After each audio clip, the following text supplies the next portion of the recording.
दोस्तों B success plus के YouTube channel में मैं वीरेश कुमार आप सभी का बहुत बहुत स्वागत करता हूं। दोस्तों हिंदी में आज का वीडियो बहुत ही महत्वपूर्ण होने वाला है। दोस्तों आज वर्णमाला से रिलेटेड सभी महत्वपूर्ण प्रश्न को आज हम देखने वाले हैं। आपको पता होगा वर्णमाला के टॉपिक को हमने कंप्लीट कर लिया है। तो जो भी व्यक्ति चैनल पर नए आए हैं तो डिस्क्रिप्शन में आपको लिंक दे दी गई है, आप वहाँ से जाके हिंदी वर्णमाला के टॉपिक को देख सकते हैं।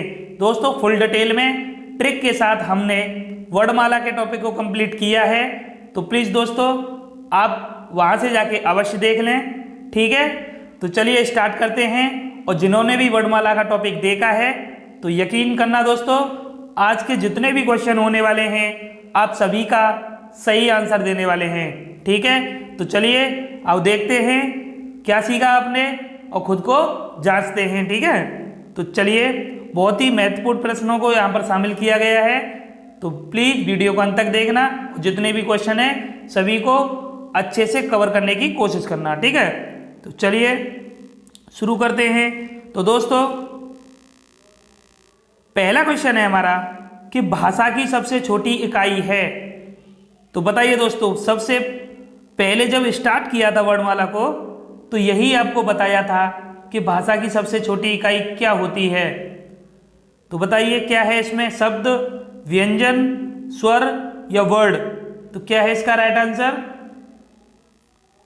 तो दोस्तों वहाँ मैंने आपको बताया था कि भाषा की जो सबसे छोटी इकाई होती है वह होती है वर्ड।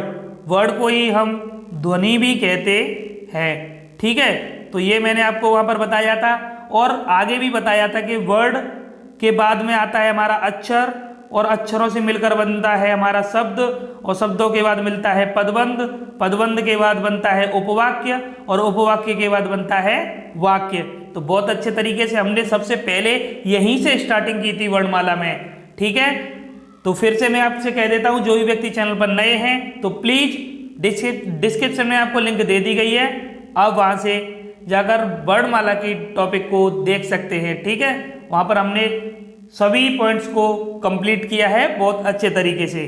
तो चलिए आगे देखते हैं। दूसरा क्वेश्चन है कि वर्णमाला कहते हैं। तो देखिए पहले के बाद दूसरा क्वेश्चन हमारा यही था, वर्णमाला ही हमने कराई थी। वर्णमाला में मैंने आपको बताया था कि वर्णों के व्यवस्थित समूह को वर्णमाला कहते हैं और वर्णमाला में सभी वर्णों की संख्या कितनी होती है, 52 होती है। तो इसका जो राइट आंसर होगा वह होगा वर्णों के व्यवस्थित समूह को वर्णमाला कहा जाता है। ठीक है, एग्जैक्ट यही लाइन वहाँ पर मैंने लिखाई थी। ठीक है, तो जिन्होंने भी देखी है वीडियो तो उन्हें अच्छा लग रहा होगा। अब तक दोनों क्वेश्चन आए, दोनों पहले दोनों पॉइंट से ही आए हैं। ठीक है, तो चलिए आगे देखते हैं।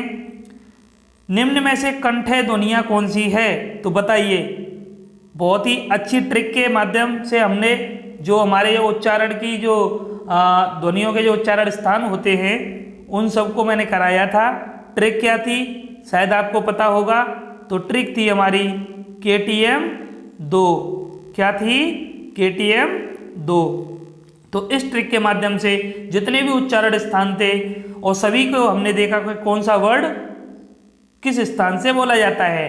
ठीक है, तो अगर आपने अच्छे से पढ़ा है तो आपको पता होगा और मैंने बताया था कि इस ट्रिक को आप अच्छे से लर्न कर लें, इसके बाद आपको कोई भी दिक्कत होने वाली नहीं है। तो बताइए कंठे से बोले जाने वाली, तो ये हमारा पहला हो गया के हमारा कंठ है, ये तालब, मूर्धन, दंत है और ये ओष्ठ है। और फिर उसके बाद मैंने बताया था कि जो हमारे वर्ग होते हैं तो वह वर्ग कौन से होते हैं, कचट तब। तो कचट तब को हम सीक्वेंस में ऐसे ही लिख देते हैं कि क और फिर च, ट और त, प। ठीक है, तो कचट तब ये हो गया हमारा कचट तब।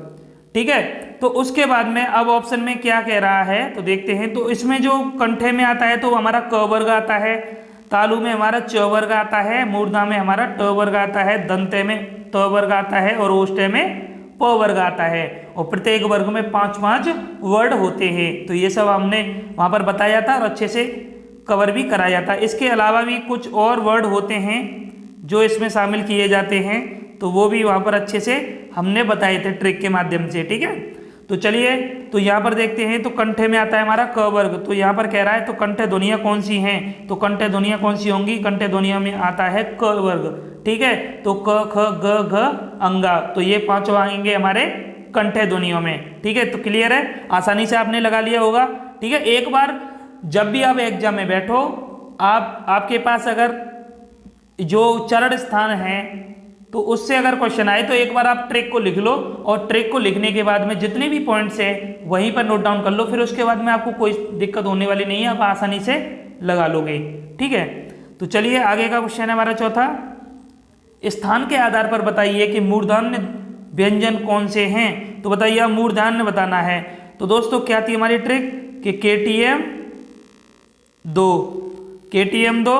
तो यहाँ पर हमारी ट्रिक में क्या है, कंठ है हमारा ये रहा, के से तालु और मूर्धन, मूर्धन हमारा ये है। तो सबसे पहले अब यहाँ पे आता है क वर्ग, ठीक है, और फिर आता है हमारा च वर्ग, फिर आता है हमारा ट वर्ग। तो ट वर्ग आता है, तो ट वर्ग है तो वर्ग में से ही यहाँ पर ऑप्शन दिए गए हैं, देखिए ड और ढ दिया गया है ना, तो ड और ढ दिया गया है, तो यही है हमारा राइट आंसर। मूर्धन्य व्यंजन कौन सा होगा इसमें, ड और ढ, क्योंकि यह ट वर्ग में आता है, ठीक है।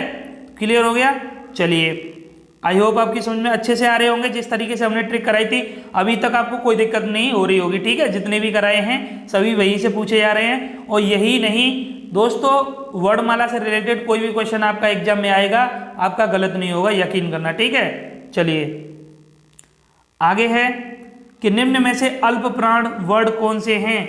तो बताइए अल्प प्राण के बारे में बहुत अच्छे से बताया था, अल्प प्राण कौन से होते हैं जिसमें कम, जिनके उच्चारण में मुंह से कम वायु निकलती है, उसे कहते हैं हम अल्प प्राण, ठीक है। और अल्प प्राण में मैंने आपको बताया था कि प्रत्येक वर्ग का पहला, तीसरा और पांचवा वर्ण आता है, और इसके अलावा हमारे यरलव आते हैं, अंतस्थ व्यंजन जो होते हैं, ठीक है, यरलव आते हैं। तो ये सब मैंने आपको वहां पर कंप्लीट कराए थे अच्छे से। तो देखिए प्रत्येक वर्ग का पहला, तीसरा, पांचवा, तो जैसे क वर्ग देखे तो क आएगा हमारा, फिर ख छोड़ के ग आएगा, ठीक है।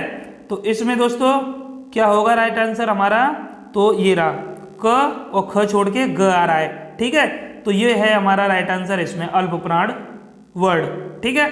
तो क्लियर है। चलिए आगे देखते हैं, निम्न में से नासिक की व्यंजन कौन सा है। तो नासिक की व्यंजन बताना है कौन सा है। तो दोस्तों जो नासिक की व्यंजन होते हैं, जो नाक द्वारा बोले जाते हैं, तो उसमें जो आता है प्रत्येक वर्ग का पंचमा अक्षर आता है, ठीक है। जैसे हमारा क वर्ग है तो क वर्ग में क ख ग घ अंगा, तो पांचवा अक्षर ये होगा, ठीक है। च वर्ग है तो च छ झ, और क्या आता है इसमें य आता है, तो ये होगा। ट वर्ग है ट ठ ड ढ ड़, तो ड़ आएगा, तो ठीक है। फिर उसके बाद में म आता है, फिर उसके बाद में न आता है। तो ये जो होते हैं हमारे पंचमा अक्षर प्रत्येक वर्ग के, ये हमारे होते हैं नासिक व्यंजन, ठीक है। तो क्या होते हैं हमारे नासिक के व्यंजन। तो इनमें से यहाँ पर कौन सा है, देखिए ये वाला दिया है, ठीक है, यह वाला, तो ये है हमारा नासिक व्यंजन। इस पॉइंट को आप याद रखना, ठीक है।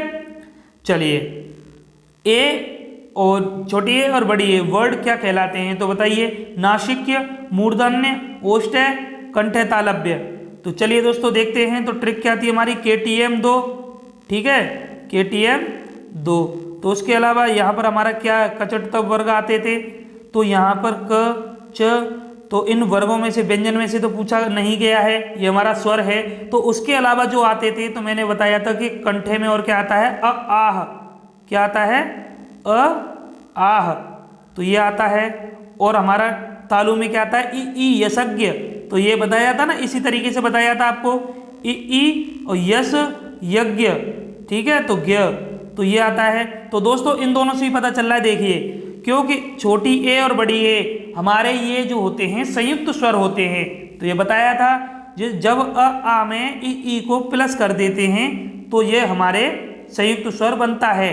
आ में ई को प्लस कर दें तो संयुक्त स्वर बनता है। तो देखिए आ हमारा आ रहा है कंठे में और ई आ रहा है तालु में, तो ये हो गया कंठे तालव्य। और ये यहीं पर ऑप्शन दिया भी है, डी हमारा ऑप्शन है कंठे तालव्य। तो ये सब आपको मैंने बताया था, कैसे बताया था, केटी, तो केटी करके बताया था मैंने आपको कि ए और छोटी ए और बड़ी ए इसमें आते हैं, ठीक है। तो चलिए आगे देखते हैं।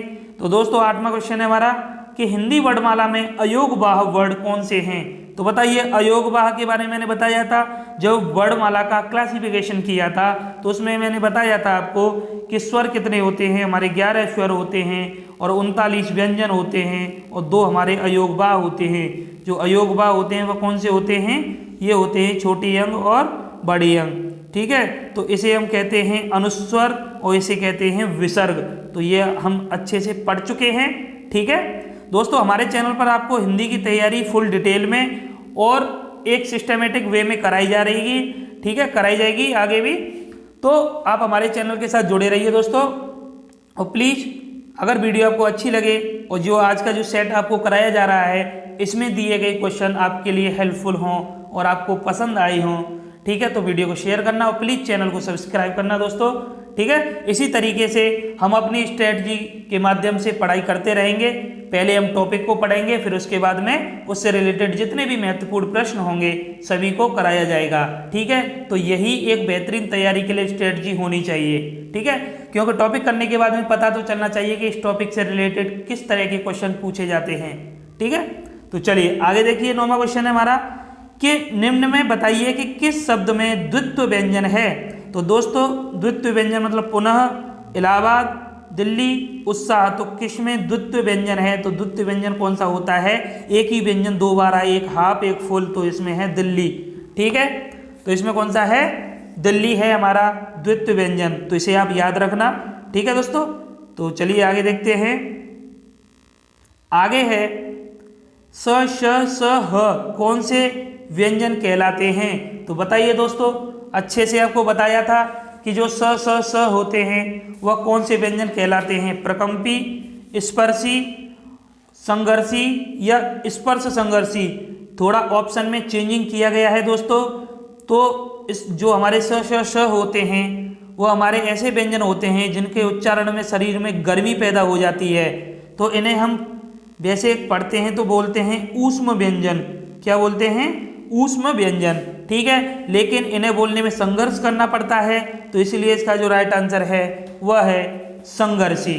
कौन सा है दोस्तों, संघर्षी। तो कभी कभी ऐसा होता है जब पेपर को टफ बनाना होता है तो इस टाइप से ऑप्शंस को थोड़ा घुमा दिया जाता है, ठीक है। तो चलिए परेशान होने की बात नहीं है, तो थोड़ा दिमाग पर जोर डालिए और आपको अच्छे से बताया था कि उसमें व्यंजन क्या होते हैं जिन्हें बोलने में गर्मी पैदा हो जाए, संघर्ष करना पड़े, ठीक है। तो आगे है, चलिए 11वां क्वेश्चन है हमारा। तो 11वां क्वेश्चन क्या है, निम्नलिखित में से बताइए कि नवीन विकसित ध्वनियाँ कौन सी हैं। तो बताइए नवीन विकसित ध्वनियाँ कौन सी हैं। तो नवीन विकसित ध्वनियाँ इनमें जो हैं दोस्तों, तो एक बात बताइए, ये हमें ऑप्शन देख के ही हम पता कर सकते हैं, क्यों, क्योंकि ये जो हैं हमारे सब हमारी वर्णमाला के पार्ट हैं, यही थोड़े डिफरेंट हैं क्योंकि इनमें जो पॉइंट आ रहा है ना ऐसे, तो ये ही हमारी नवीन विकसित ध्वनियाँ हैं। और मैंने शायद आपको फारसी और अरबी शब्द कराए थे, उनमें भी ये वाले बताए थे कि ख ग जो होता है, जो पॉइंट लगा होता है जो इस तरीके से, तो ये हमारी फारसी शब्दों में आते हैं, ठीक है। तो चलिए आगे देखते हैं दोस्तों। आगे है, निम्न में से कौन सा घोष वर्ड है। तो बताइए, घोष वर्ड, अघोष वर्ड, अल्प प्राण, महाप्राण, बहुत ही अच्छे तरीके से देख चुके हैं हम, अच्छे से पढ़ चुके हैं। तो बताइए घोष वर्ड कौन सा है। तो घोष को हम सघोष भी कहते हैं, तो पता होगा आपको। और इसमें होता क्या है कि जिन वर्णों के उच्चारण में जो तारत्व होता है, कंपन पैदा हो बोलने में, उन्हें घोष वर्ड कहा जाता है। तो घोष वर्ड में मैंने आपको बताया था कि प्रत्येक वर्ग का तीसरा, चौथा और 5वां वर्ड आता है। और इसके अलावा अंतस्थ हमारे आते हैं, ठीक है। अंतस्थ में कौन से होते हैं, यरलव अंतस्थ आते हैं और इसमें प्लस ह आ जाता है, ऊष्म का इसमें ह आ जाता है। तो ये भी मैंने आपको वहाँ पर बताया था अच्छे से, सभी स्वर आते हैं, ठीक है। तो इसमें दोस्तों कौन सा है बताइए। तो घोष वर्ड कौन सा है, तो यहाँ पर ये वर्ग में से ही दिए हैं ऑप्शन। तो देखिए तीसरा, चौथा, 5वां, तो ख हमारा दूसरे पे आता है, तो ये तो नहीं है। क ख ये तो दूसरा वर्ड है, ये नहीं है। च हमारा पहले पे आता है, तो ये भी नहीं है। देखिए म हमारा पंचमा अक्षर होता है, अभी देखा था ना नासिक के व्यंजन में, तो म पंचमा अक्षर होता है और इसमें 3, 4, 5 ही आते हैं, ठीक है। तो यही होगा हमारा राइट आंसर। तो दोस्तों मज़ा आ रहा है ना पढ़ने में। तो इसी तरीके से आप अपनी तैयारी करते रहिए और जुड़े रहिए हमारे चैनल के साथ। प्लीज़ दोस्तों अपने दोस्तों को भी हमारे चैनल के बारे में बताएं, ठीक है। और हिंदी की तैयारी बहुत ही अच्छे तरीके से आपको कराई जाएगी, बशर्ते आप अच्छे से मन लगाकर पढ़ाई करते रहिए। कहीं भी जाने की दिक्कत मतलब ज़रूरत नहीं है आपको, और दिक्कत मत लेना, क्योंकि सभी क्वेश्चनों को यहाँ पर कराया जाएगा, और पहले टॉपिक को कराया जाएगा फिर क्वेश्चनों को कराया जाएगा। ठीक है, सभी क्वेश्चन आपके लिए लाए जाएंगे जितने भी होंगे। तो चलिए आगे देखते हैं। तो कौन सा अमानक वर्ड है? तो दोस्तों ये तो हमें देखने से ही पता चल रहा है कि ये हमारा अमानक वर्ड है, क्योंकि ये हमारे सब मानक वर्ण हैं, वर्णमाला में यूज होते हैं, तो ये हमारा अमानक वर्ड है। ठीक है, आगे देखते हैं। देखिए आ गया वही क्वेश्चन हमारा जो बात कर रहे थे हम पीछे, कि क ग ज फ इसमें बिंदी लगी हुई है, ध्वनियाँ किसकी हैं? तो ये हमारी अरबी फारसी की हैं, तो ये हम देख चुके हैं। ठीक है, पढ़ा है, और अभी पिछले में क्वेश्चन में बात भी की है हमने इसके बारे में। ठीक है दोस्तों, तो चलिए आगे देखिए। और प्लीज़ दोस्तों जितने भी क्वेश्चन आपके सही जाते हैं आप कमेंट बॉक्स में अवश्य बताएं, जिससे कि आपको पता तो चले हमें कि आपकी तैयारी कैसी चल रही है। ठीक है, क्योंकि हमारा टारगेट फुल में से फुल मार्क्स लाने का है। तो ठीक है, तो आप इसी तरीके से प्रैक्टिस सेट को कभी मत छोड़ना, क्योंकि प्रैक्टिस सेट लगाने से क्या होता है दोस्तों, हमें क्वेश्चन करने से ही पता चलता है कि हमारी तैयारी कितनी है। जब खुद को जांचोगे नहीं तो तैयारी क्या मतलब है पढ़ाई, ऐसी पढ़ाई करने का। ठीक है, तो प्रैक्टिस सेट कभी मत छोड़ना। जब भी टॉपिक से रिलेटेड क्वेश्चन आपके लिए लाए जाएं तो आप उसे अवश्य करना। ठीक है, चलिए आगे क्वेश्चन है हमारा, हिंदी में मूलतः वर्णों की संख्या कितनी है? तो बताइए, तो सिंपल है, 52 वर्ड होते हैं। ठीक है, आगे देखिए, छ ध्वनि किसके अंतर्गत आती है? तो बताइए, छ ध्वनि मूल स्वर, घोष वर्ड, तालव्य। अरे ये तो संयुक्त वर्ड होता है छ, तो बताया ना था ना, जो छ मिलकर बना होता है किससे?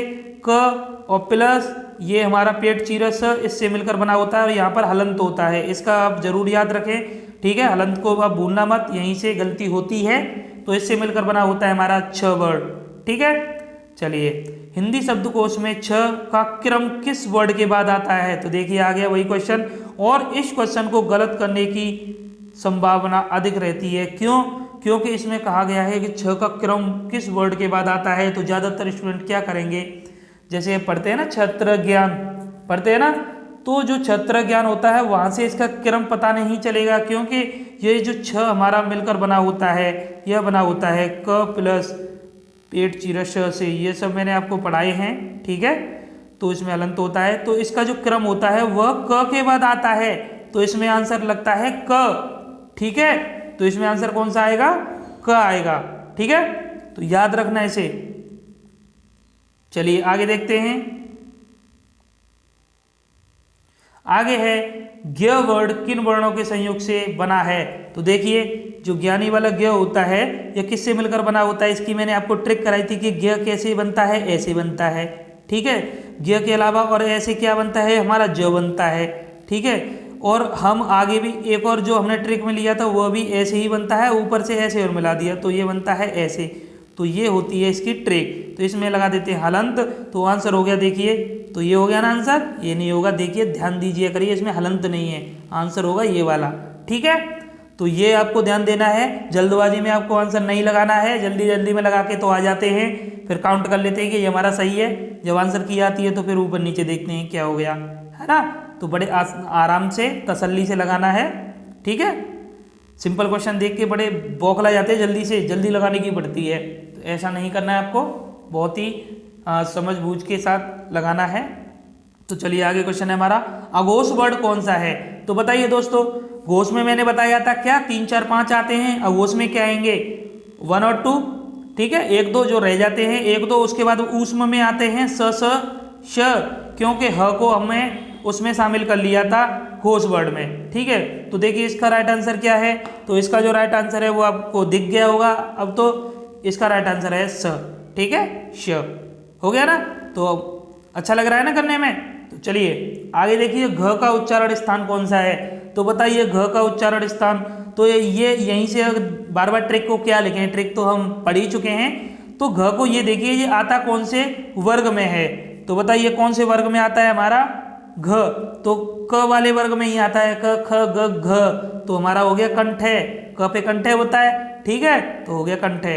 तो चलिए आगे है दोस्तों, इनमें संयुक्त व्यंजन कौन सा है? तो बहुत आसान है, बता देंगे, ये नहीं है, ये नहीं है, ये नहीं है, संयुक्त व्यंजन हमारा ज्ञ है, जो किससे मिलकर बना होता है, एक और बार बता दूं, ज प्लस य, इससे मिलकर बना होता है, क्योंकि दोनों ऐसे ही बनते हैं ग की तरह। ठीक है, तो ये ट्रिक मैंने आपको वहां पर बताई थी।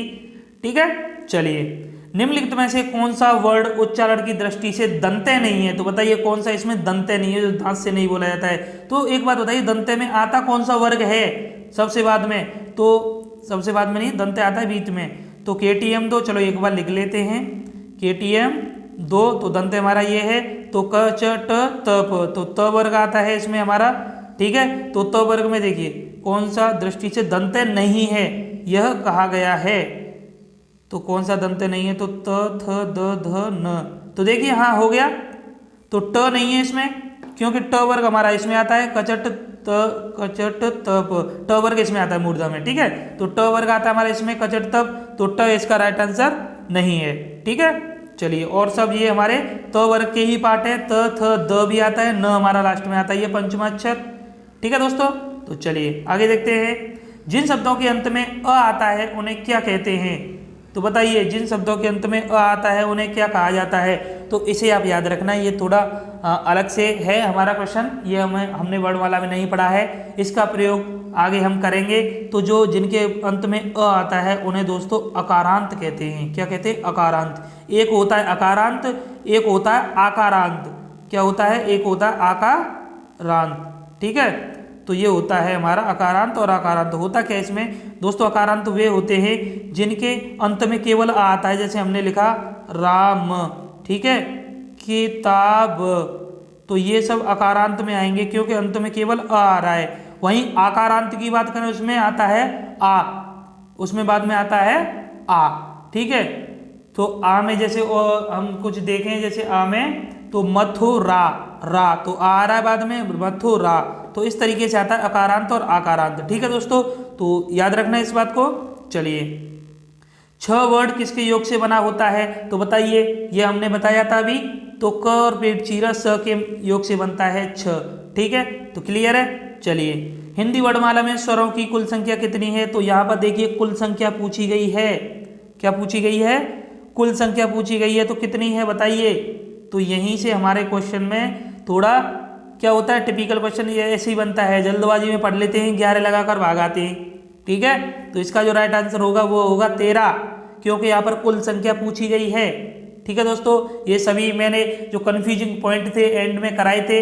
ठीक है, टॉपिक कराने के बाद सबसे एंड में कराए थे कन्फ्यूजिंग पॉइंट जितने भी थे, तो वहाँ पर सब क्लियर कराया था मैंने। ठीक है दोस्तों, तो चलिए जिन्होंने भी नहीं देखा है टॉपिक जो हमारा वर्णमाला का, अवश्य देख लें दोस्तों। ठीक है, चलिए, निम्नलिखित में कौन सा स्वर नहीं है, तो स्वर कौन सा नहीं है, तो बताइए, आसानी से दिख रहा होगा, ये हमारा स्वर नहीं है, व्यंजन है। ठीक है, आगे देखिए, निम्नलिखित में कौन सा ट वर्ग नहीं है, तो ट वर्ग में कौन सा नहीं आता है, देखिए, तो बताइए कौन सा नहीं आता। ट आता है, ठ आता है, ड आता है, ड़ आता है, तो कौन सा नहीं आता ट वर्ग में? घ नहीं आता, ये हमारा क वर्ग में आता है। ठीक है, आगे देखिए, हिंदी वर्णमाला में व्यंजनों की संख्या है, तो बताइए व्यंजनों की संख्या कितनी है हिंदी वर्णमाला में। तो यहाँ पर देखिए ऑप्शन पे हमें चलना है, 32, 33, 34, 35, 36, तो यहाँ पर व्यंजनों की संख्या अब यहाँ पर कितनी होगी? 33। फिर मैंने बताया था हमारी 39 भी होती है, किस तरीके से होती है, उसमें जब हम क्या होता है 33 के बाद 39 करके मैंने दिखाए थे, जब द्वित्व को और संयुक्त व्यंजन को ऐड कर लेते हैं तब बनती है हमारी। ठीक है, तो ये सब हम क्लियर कर चुके हैं। तो चलिए आगे है, निम्नलिखित में कौन सा पश्च स्वर है, तो बताइए पश्च स्वर कौन सा है। तो ये देखिए, ये सब हम पढ़ चुके हैं, बहुत अच्छे से बताया था, अग्र स्वर, पश्च स्वर। ठीक है, तो ये जीव के आधार पर स्वरों का जो उच्चारण होता है, जो स्थिति होती है, सब हम कर चुके हैं होठों के आधार पर। ठीक है, सब कुछ कंप्लीट कर लिया है हमने वर्णमाला के टॉपिक में। ठीक है, आपको पता होगा अगर आप पढ़े हो अच्छे से तो बताइए इसका राइट आंसर पश्च स्वर कौन सा है इसमें, तो क्या है इसका राइट आंसर। तो पश्च स्वर में क्या बताया था मैंने, तो शायद आपको याद होगा, क्या बताया था, याद आ रहा है कुछ या मतलब भूल गए सब कुछ? थोड़ा ध्यान से पढ़ें और कमेंट बॉक्स में आप अवश्य बताएं कि कितने प्रश्न आपके सही गए हैं, क्योंकि आप बताओगे तो उससे पता चलेगा कि हाँ आपके कितने प्रश्न सही गए हैं। तो देखिए दोस्तों, जो पश्च स्वर जो पूछा जा रहा है वो जीव के आधार पे ही तो पूछा जा रहा है। तो वहाँ पर मैंने आपको बताया था, सबसे पहले तो मध्य बताया था, मध्य में केवल अ आता है हमारा। ठीक है, अग्र में मैंने बताया था, अग्र में क्या आता है, अग्र में ई और ए आते हैं। क्या आते हैं? ई और ए आते हैं, ठीक है, ई ए। तो बचा क्या, देखिए ई होगा नहीं, ठीक है, ये हमारे व्यंजन है, स्वर पूछा जा रहा है, आंसर हो गया आ, ठीक है। तो मैंने वहां पर आपको बताया था कि आप इन दोनों को याद रखें, मध्य को और अग्र को, ठीक है। तो हो गया ना, क्लियर है। चलिए, निम्नलिखित में से कौन अयोगबा है, तो बताइए अयोगबा इनमें से कौन सा है। तो अयोगबा कौन से थे, मैंने अयोगबा बताए थे आपको, अयोगबा थे हमारे कौन से, छोटी अंग और बड़ी अंग।